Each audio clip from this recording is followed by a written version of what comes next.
This is the nature of things. Until very recently, our best and brightest scientists and physicians believed that the adult brain couldn't change. Our brain circuits were formed and finalized in childhood. Now we discover that the brain is plastic, meaning changeable. But not all change is good.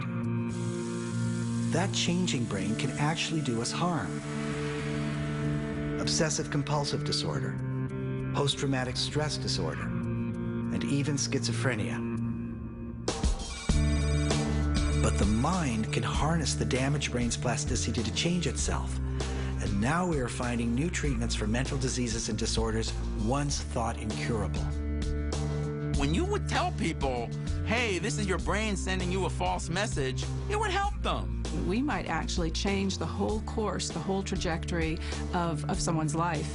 This is medicine. This has outcomes that are medical. It changes brains physically. It changes them chemically. It changes them functionally.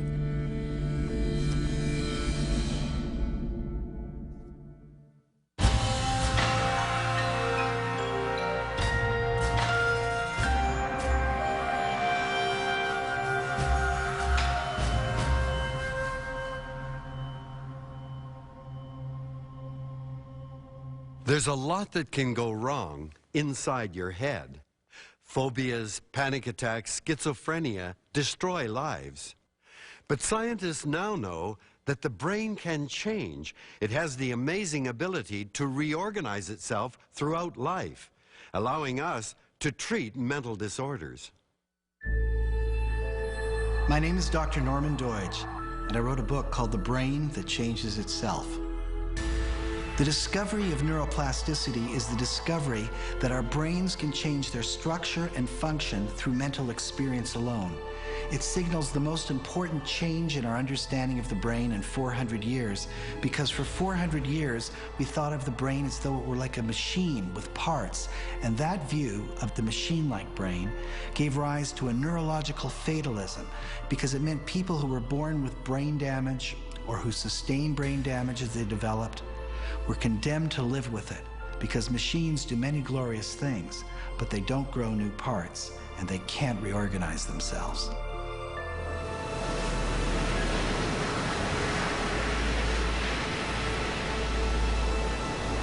All of us have worries. We worry because we are intelligent creatures. The same intelligence that allows us to plan, imagine, hypothesize, also allows us to anticipate negative outcomes. There are many kinds of worriers, but among those who suffer the most are people with obsessive-compulsive disorder, or OCD. Their problem, though all in the head, goes far beyond what others might experience, precisely because it's in the head and therefore inescapable. It's a disorder that can often be treated by understanding neuroplasticity. This is the discovery of UCLA's Dr. Jeffrey Schwartz. People get intruding into their stream of consciousness unwanted thoughts and urges. You basically have an inner conflict where you get ensnared in really bad obsessive-compulsive disorder because it gets worse and worse and worse the more you relent to it. So it's a nasty thing. I would say that OCD basically feels like you're trapped in your own mind. It feels like there's almost like a puppeteer, really, kind of making us do things and rituals that we don't want to do, but we have to. You're dealing with such a high level of anxiety and high level of stress that you physically are sick. And this is happening day after day, hour after hour. It wasn't long before I fell into a depression. Contamination fears, I constantly was washing my hands. It even got to the point where I would Lysol my head and face and arms and legs. You end up falling apart.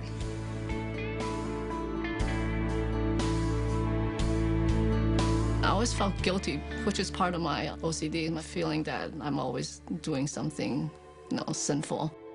And I found, oh, wow, I found a way to get rid of that feeling. I could pray to God and ask for forgiveness.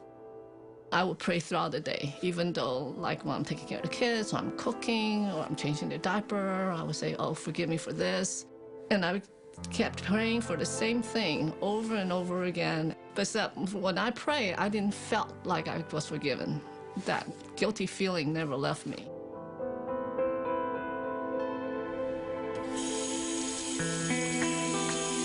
Cleaning and washing compulsions.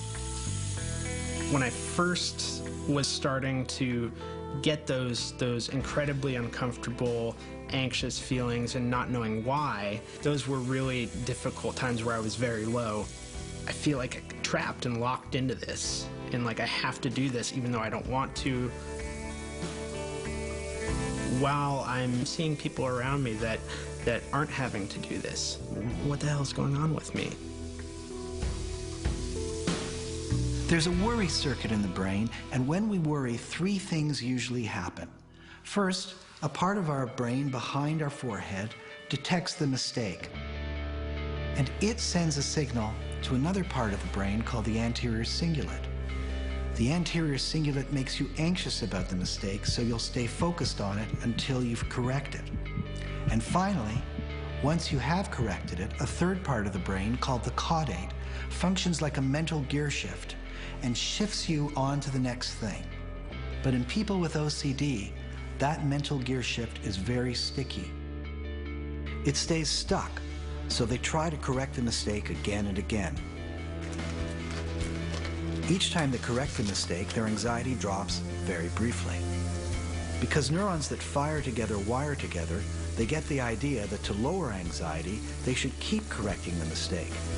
It works in the short run, but in the long run, it makes them more obsessive. The vicious cycle of obsessive-compulsive disorder is the more you wash, the more you check, the worse it gets.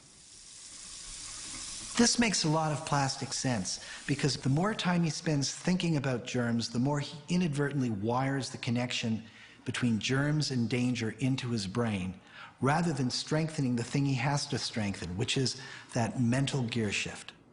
If the brain can get worse by people doing the symptom again and again, maybe if I can get them through understanding to resist acting on the urge, then they can strengthen alternative brain circuitry and quiet down the pathological brain circuitry, and that process, when done regularly, changes how the brain works. Schwartz wondered whether patients could shift the caudate manually by first becoming aware they were having an OCD attack, and then using their constant effortful attention to actively focus on something wholesome besides the worry. Human beings uniquely have the capacity to have true insight, true awareness, the capacity to stand outside yourself, to use a term called the impartial spectator, and we are not what our brain is.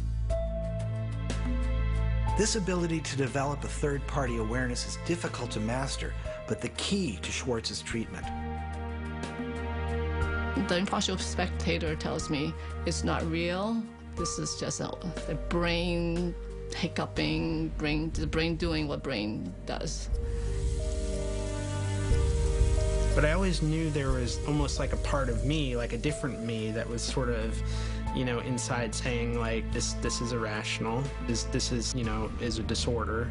Don't believe everything you think. I mean, don't believe everything you think turns out to be a very good one-liner for understanding obsessive-compulsive disorder, because your brain is making you think stuff that clearly is just due to a brain circuit gone rogue.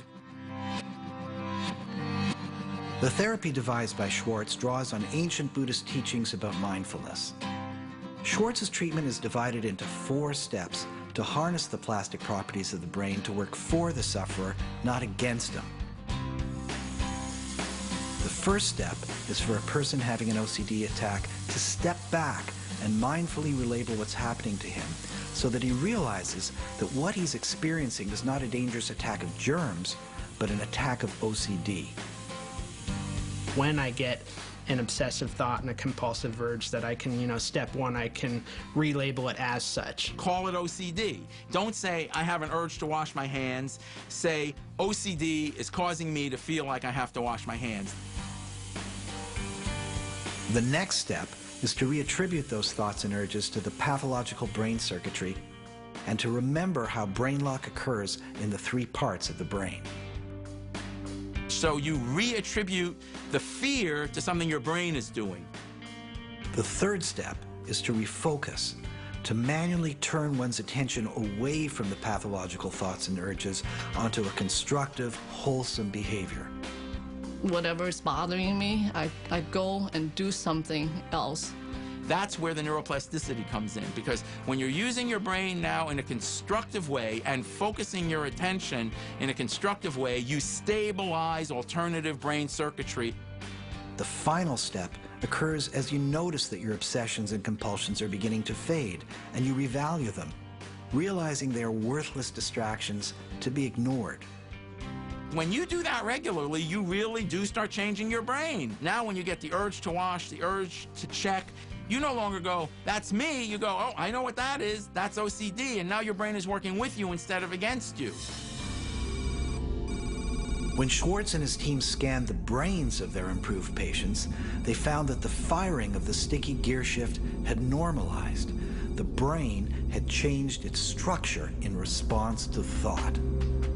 You're making major changes in the deep aspects of your biological nature constructively through insight, awareness, effort, and focused attention.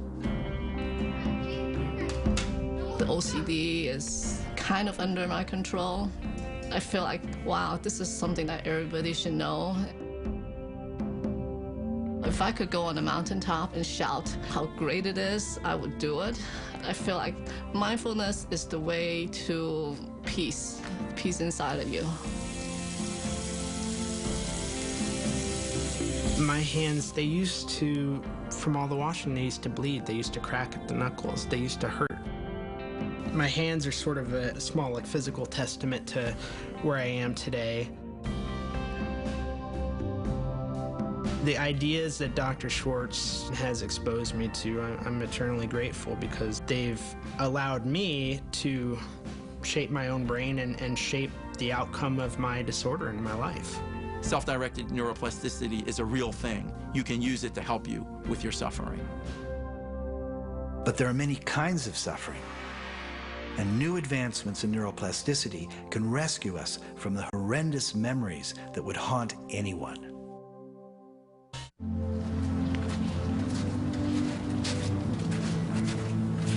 I sort of lost 10 or 12 years of my life. I would have sort of flashbacks and nightmares. Before this happened, I was settled down, 3 golden retrievers, a girl that I loved, nice home. Something happened and I couldn't have that kind of life, because every day I would wake up and I wanted to die. I didn't want to go through another day. PTSD is a neuroplastic disorder par excellence. A person with an often normally functioning nervous system experiences a crushing mental event that changes the meaning of their lives and fundamentally alters their nervous system. Now, as they repeatedly relive the event, it wires itself more and more deeply into their minds, further disrupting normal functioning. Everyone was able to move on with life, but I felt like I was left behind. Sounds or anything could trigger it, and then all of a sudden you were down in this pit again.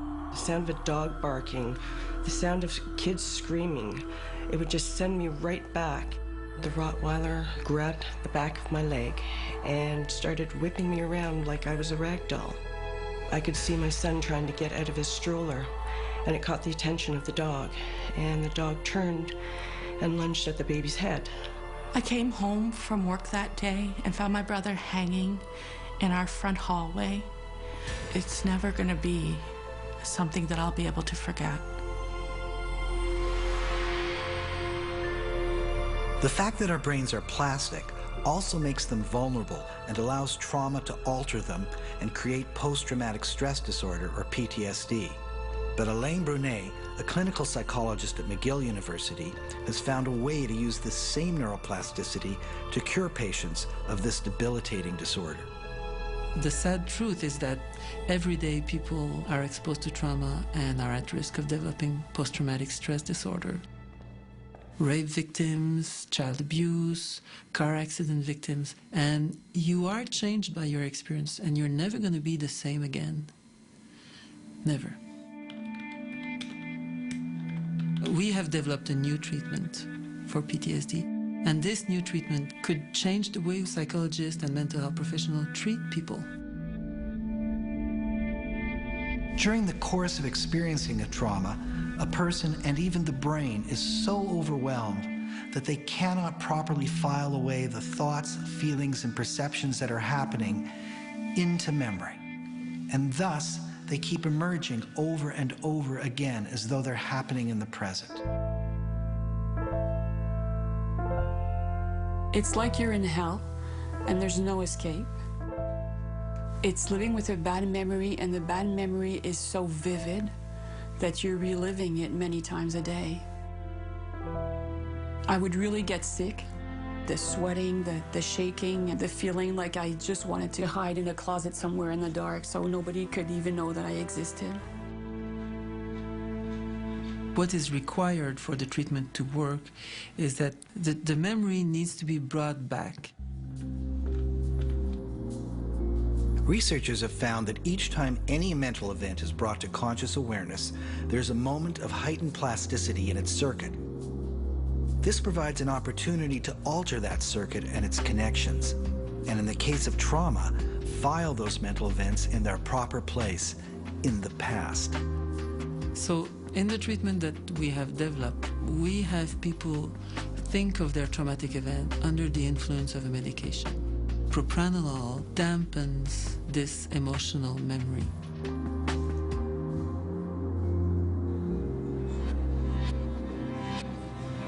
In this treatment, the patient is given a low dose of propranolol, an old drug typically used to relieve hypertension. Then, they write out a narrative account of the trauma in explicit detail. And then they read the account of their trauma, and that lasts less than 10 minutes. C'est le 3 septembre, 9h20, il fait beau, et je viens de commencer mon travail au magasin. Then they come back the following week, take the drug and read their written account of their trauma, and they do this once a week for 5 more weeks. When I first tried this, I did not think it would work, because it's deceptively simple. We find that about 3/4 of the people no longer meet the criteria for PTSD after this treatment. It really changes their lives.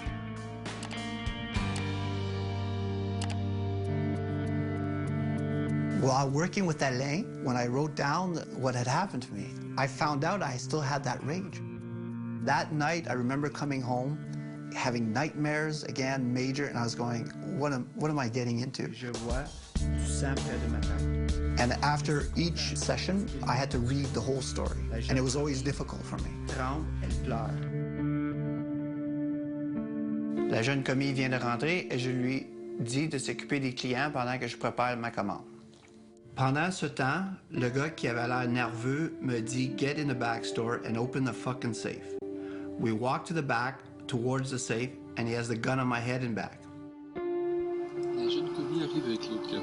Elle aussi est attachée. Elle tremble. Elle pleure.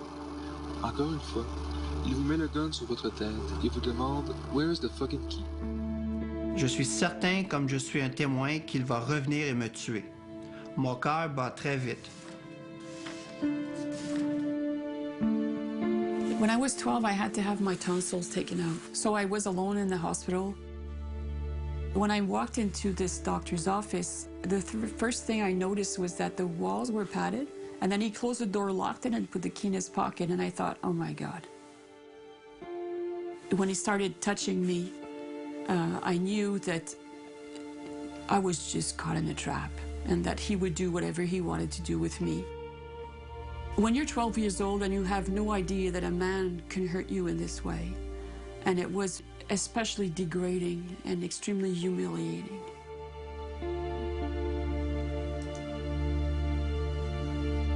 Le gros noir dit à l'autre gars, "Go pop him." À ce moment, mon cœur bat fort et je suis sûr qu'il va mourir. Je sens le gun sur ma tête, mais il frappe la tête seulement.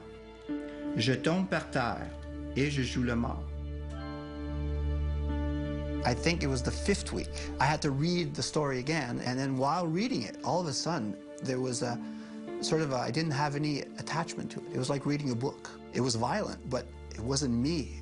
It was something else. And I felt like smiling and laughing. And then after, I remember telling my doctor, saying, you guys have something very hot here. This is going to help a lot of people. Because neurons that fire together wire together, every time a person who's been traumatized remembers their trauma, they're at risk of more deeply connecting the remembered trauma with the firing of the threat system. But it also turns out to be the case that neurons that fire apart wire apart. So by chemically blocking the arousal of the threat system while narrating the trauma, we can actually disconnect them. We can desynchronize them because neurons that are out of sync fail to link. The memories don't make me suffer anymore. I still remember occasionally, but I can watch a movie that has something close to the event happening, and I don't even relate it back to my memory anymore. And then I remember, oh, I'm cured of this. All of our new treatments for trauma take advantage of the fact that when the patient is remembering the traumatic event, the network for that memory enters a more malleable, labile state. What is unique about Alain Brunet's approach is that it uses our understanding of neuroplasticity at both the mental and biochemical levels. We're not trying to erase people's memory. We just want to transform it into something that they can recall willingly, and which is certainly a bad memory, but a memory that belongs to the past.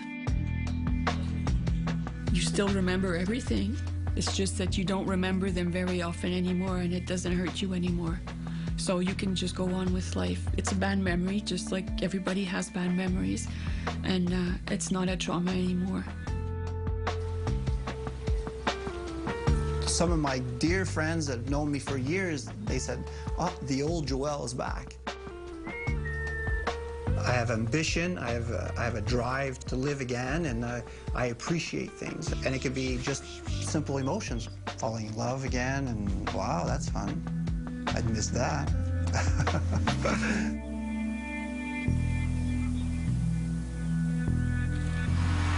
Now that we're understanding how neuroplasticity can be applied to mental disorders, what's next? Can this knowledge of the plastic brain even help treat schizophrenia?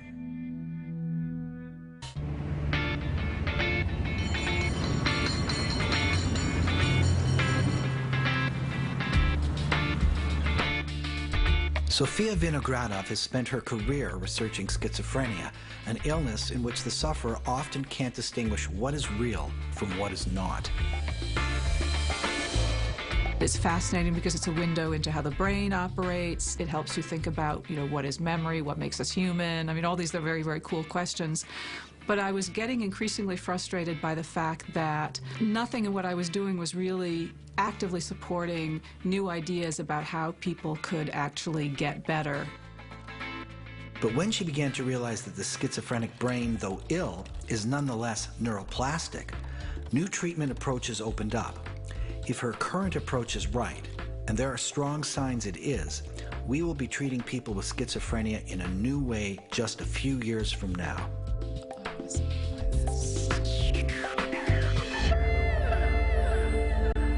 It's actually the worst disease on the face of the earth. You live a totally isolated life, sometimes with very little friends and contacts. What you hear in your head can be very scary. The words when I first got sick was kill, kill, kill, and I did not know what to do about it. I just thought of myself as a silent witness to horror. It's like another world or a twilight zone when there's no answers and you don't know what's happening to your child and you can't believe the behavior and there's nobody to turn to ask a question. It's all in my head, and I cannot take a vacation from my head. Everybody can take a vacation every once in a while, but not me.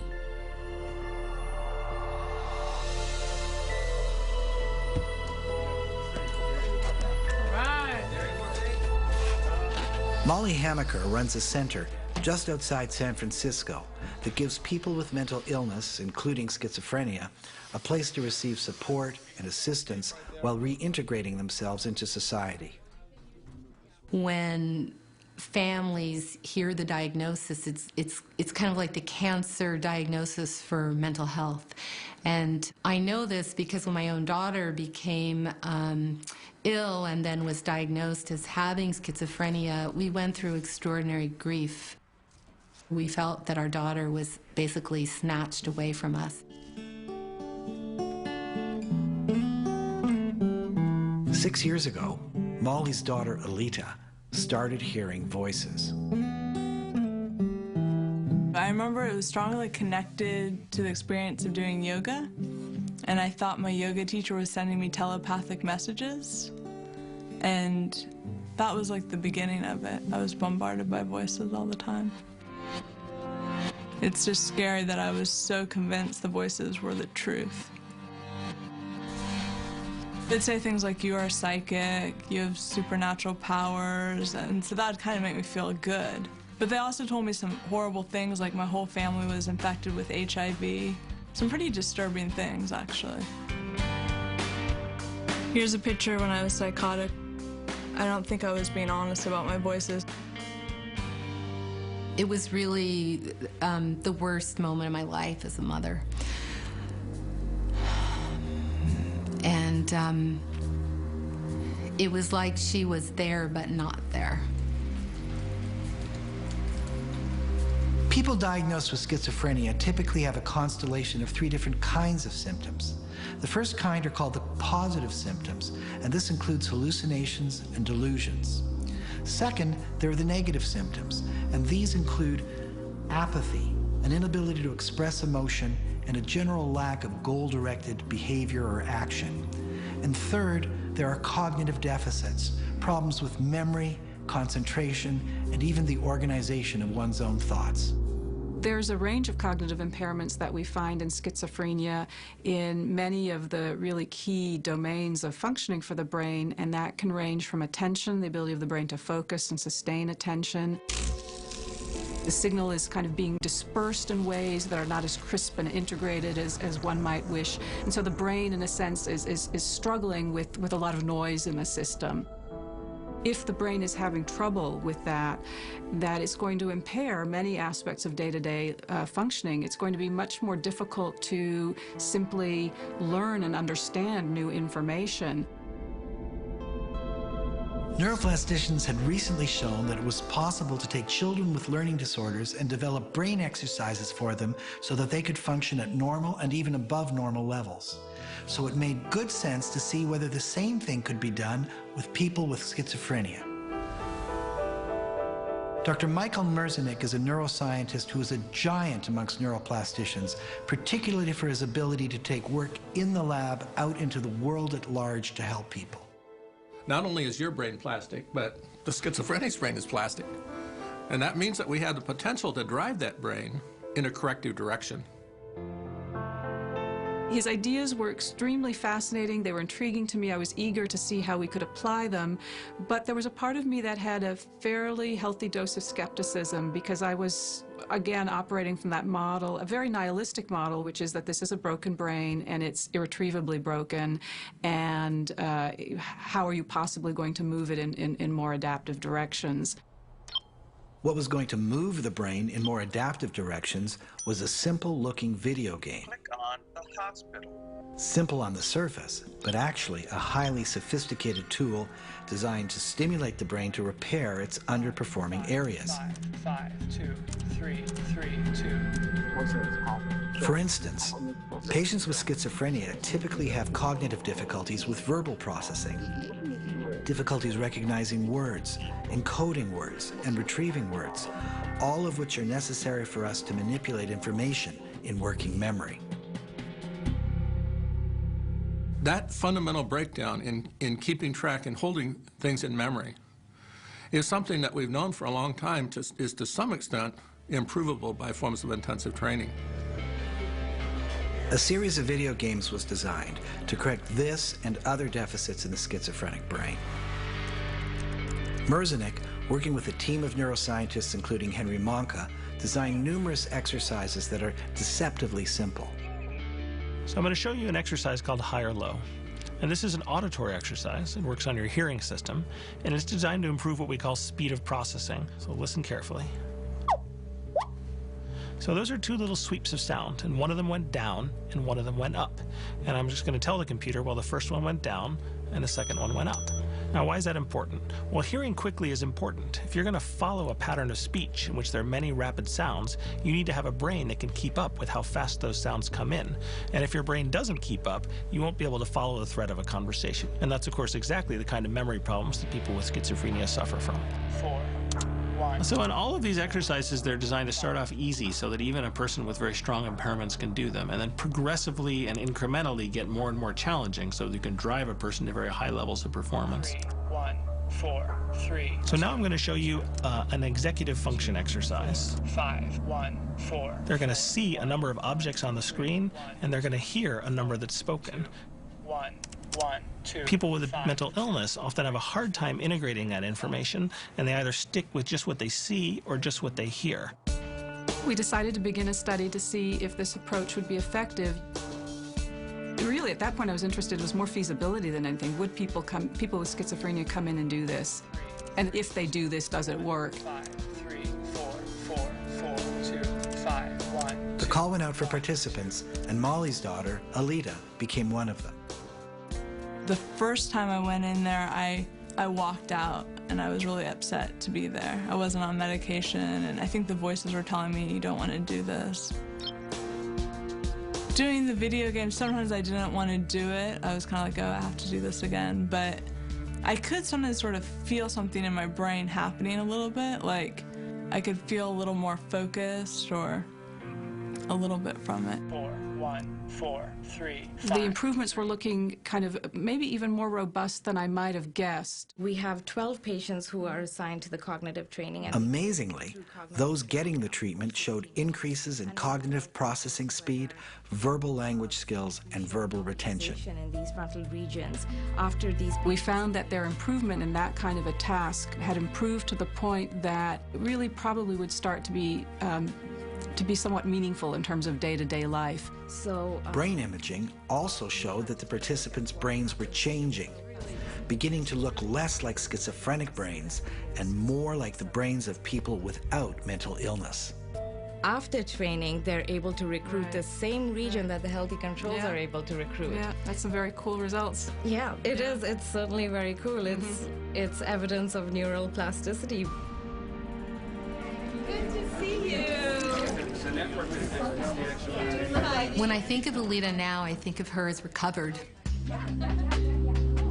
She is really Alita again. I feel like I'm doing well, but I feel like I could always be doing better. I think sometimes just accepting the fact that I have schizophrenia is a little challenging for me, but I see myself probably always taking my medication. I think it's a great tool for healing and recovery.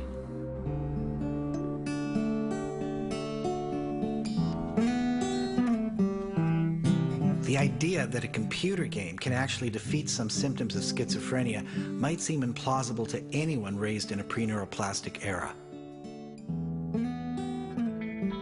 We know that there are abnormal patterns in the brain of someone who has schizophrenia. What we seem to be showing is that after the cognitive training, the brain activation patterns are in a sense normalizing. But Vinogradov and her fellow researchers know there's something to what they did with that video game, causing incremental changes that might not be as sudden as those that occur with a drug. Which is why they're branching out and testing their theory on other types of people with schizophrenia, with studies that might prove this little video game holds huge potential. 1, 3, 5. Even for long-term sufferers who now might find hope where, up till now, there's been very little.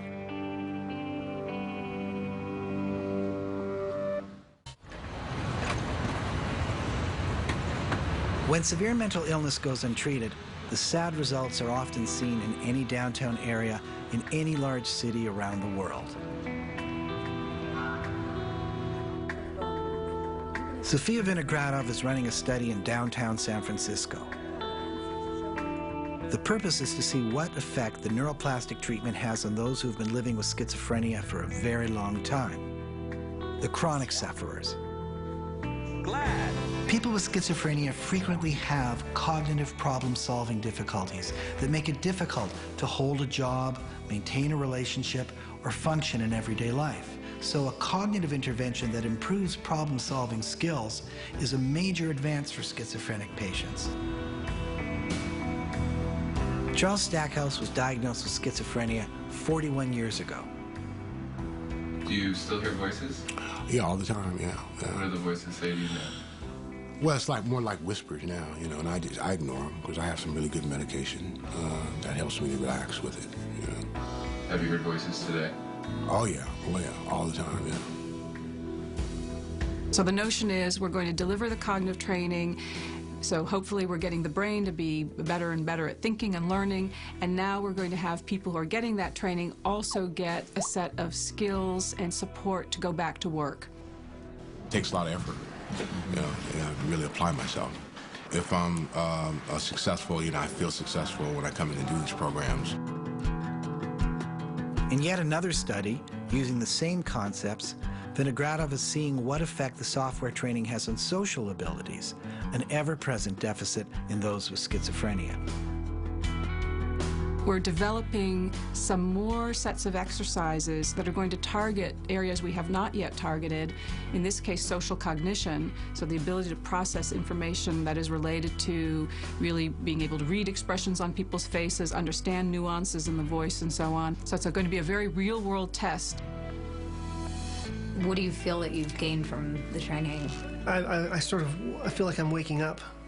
Ever since I started here, I'm getting to be more involved in things. And you've done such a good job. Yeah. You really have. Really, the next step where we have to go is we have to apply this to younger people. So the idea was, well, if we can come in early in the course of illness with an intervention that's going to improve cognition, we might actually change the whole course, the whole trajectory of someone's life.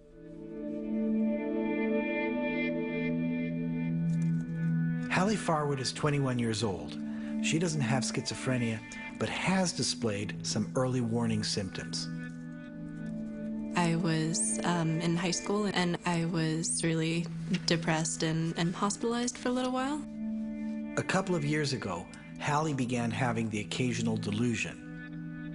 I did keep thinking that I was hearing electrical sounds, like a ringing telephone or a little like ding that says you have a message on your computer, or like I kept thinking that someone had left the fan on downstairs, but really they hadn't.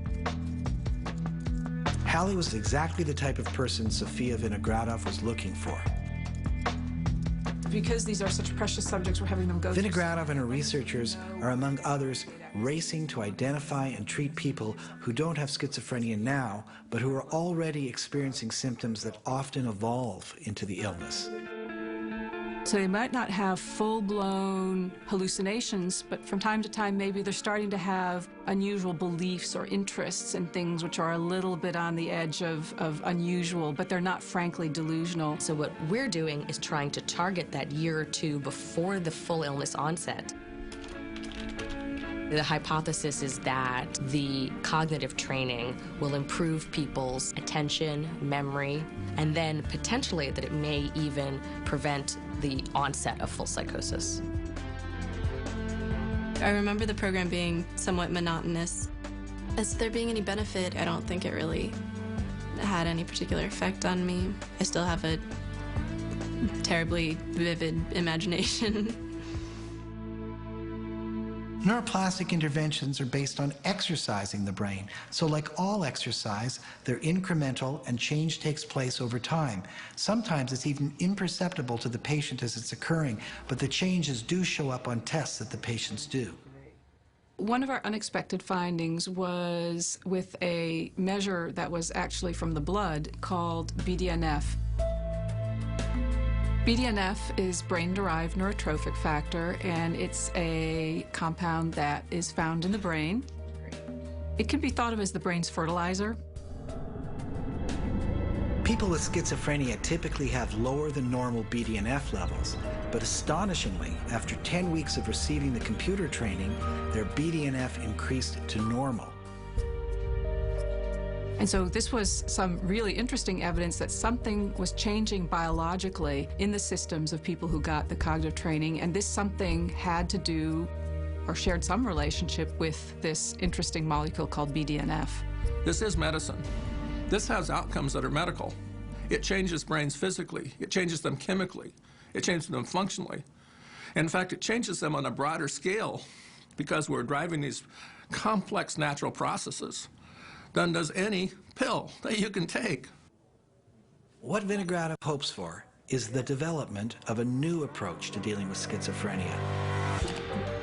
One that is a 3-level approach.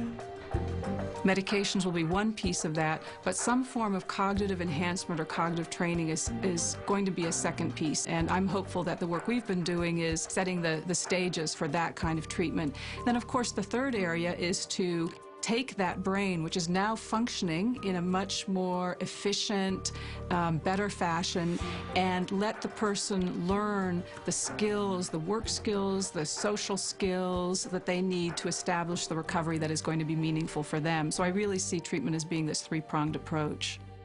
5, 2, 3, 3, 2, 1, 5. Sofia Vinogradov's studies will be complete in just a few years, and perhaps that is when schizophrenia treatment throughout the world will undergo a neuroplastic revolution. I think there's every reason to be extremely hopeful now in terms of the treatment of schizophrenia. We're learning that the earlier you intervene, the better your outcomes. We now are beginning to develop sort of these novel approaches to treatment that no one had sort of really considered. There's every reason to expect that people will make a recovery and will go on to have satisfying lives. What we're thinking about is true correction. The machine is intact. There's nothing in most of these conditions missing. We're trying to drive the machine, which is plastic, reversibly plastic, back as far and completely as possible in a way that actually corrects itself. The whole idea is to help the person get back in life and connect with their family again and connect with the world again in ways that can help them live a happier life. One of the deepest things about neuroplasticity is that it shows that we can make choices about what our brain is doing to us, and we can focus our attention in different ways, in adaptive ways, and when you do that, you align your brain with the greater good. When we think of neuroplasticity, we tend to think of what we like about it, that it gives rise to more flexible behaviors. But in fact, neuroplasticity is no one's friend, not yours or mine, because it can equally give rise to rigid behaviors, as happens in OCD or PTSD or even in psychosis, when negative thoughts repeated get wired more and more deeply into the brain.